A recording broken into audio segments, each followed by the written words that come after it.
Pagbati sa lahat ng mga Kingdom citizens sa buong Pilipinas at sa lahat ng mga KLCs sa buong mundo. Kumusta po kayong lahat, mga kapatid? Maraming salamat sa inyong mga dalangin, mga sulat at mga mensahe, mga drawing at mga victory reports na inyong ipinapaabot sa akin, lalo na ang inyong di matatawarang paninindigan na ipaglaban ang Kingdom of Jesus Christ at ang Appointed Son. Purihin ang dakila at makapangyarihang Ama sa pagkakataon na binigay niya sa atin na magpasalamat sa lahat ng pagpapala na binuhos sa Kingdom Nation sa bawat panahon.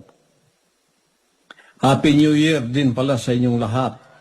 Salubungin natin ang 2025 bilang isa na namang mapagpalang taon ang ibinigay sa atin ng ating dakilang Ama.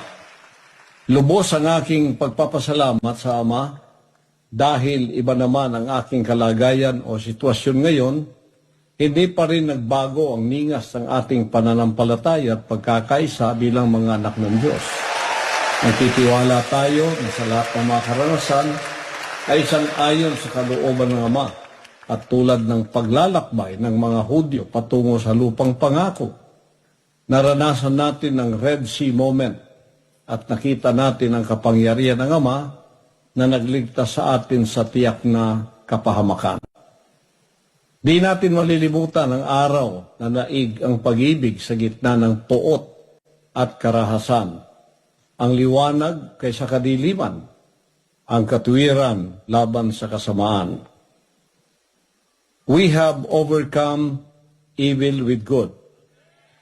Naipakita natin sa buong mundo na ang mga salita ng Diyos na naipunla ko sa bawat Kingdom Miracle member at Kingdom Full-Time Miracle Worker ay ganap na nakapag-produce ng mga sons and daughters bilang katuparan ng Third Testament.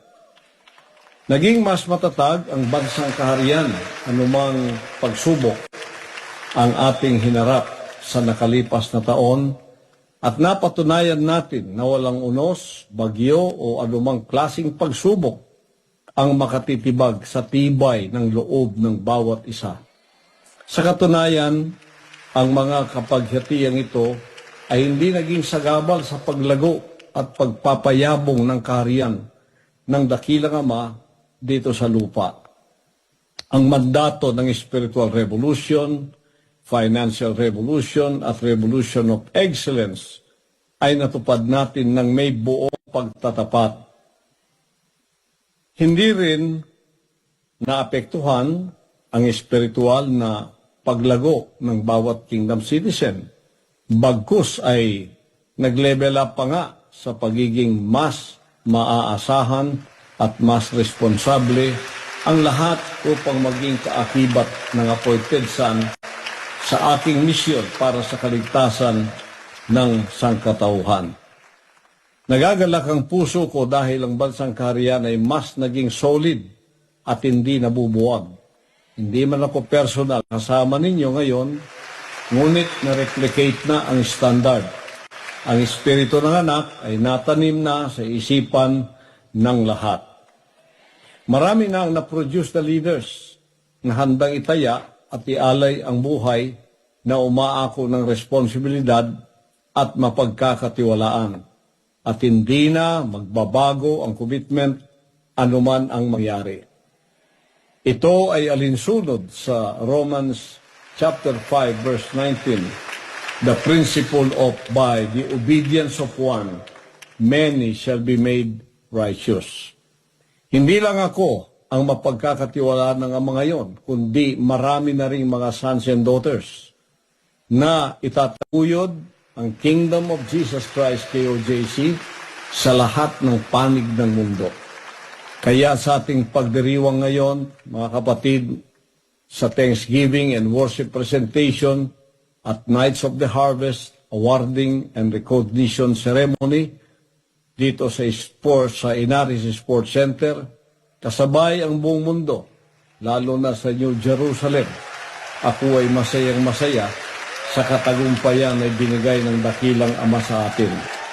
Congratulations sa lahat ng mga nagkamit ng awards sa mga department at KLCs na naging excellent sa fruit bearing at fruit keeping, at sa mga individual full-time miracle workers at kingdom members na nagsusumikap para maging kabahagi at kontribusyon sa lumalagong gawain ng Ama dito sa lupa. At sa mga hindi na-mention sa awards, gawin itong challenge para sa susunod na taon at huwag magpapagod sa paggawa ng mabuti sapagkat dadating ang takdang panahon ani kung hindi tayo susuko. Sa muli, binabati ko kayong lahat. Tatag lang ang pagpapala ng dakilang Ama ay mapa sa ating lahat hanggang sa muli na ako'y makapiling ninyo at makalampas na tayo sa kapagsubukan na ating hinaharap ngayon na isang pagsubok upang ang ating pananampalataya ay hindi matitinag at hindi mailulubog ng kahit anong kapagsubukan na itatapon ng masamang espiritu sa atin. Mga kaibigan, mga kababayan, mga anak ng Diyos, lalaki at babae sa buong sanlibutan, magpakatatag kayong lalo sa lahat ng panahon hanggang sa tayo ay magkikita muli, lalo na sa dedication ng ating pinakaasam na kingdom. Makakasama ninyo ako at kayong lahat ay magbubunyi at sasabihin, victory is ours. Pagpalain tayong lahat ng ating dakilang Ama, ang ating Panginoong Jesucristo, ngayon at magpakailanman. Amen.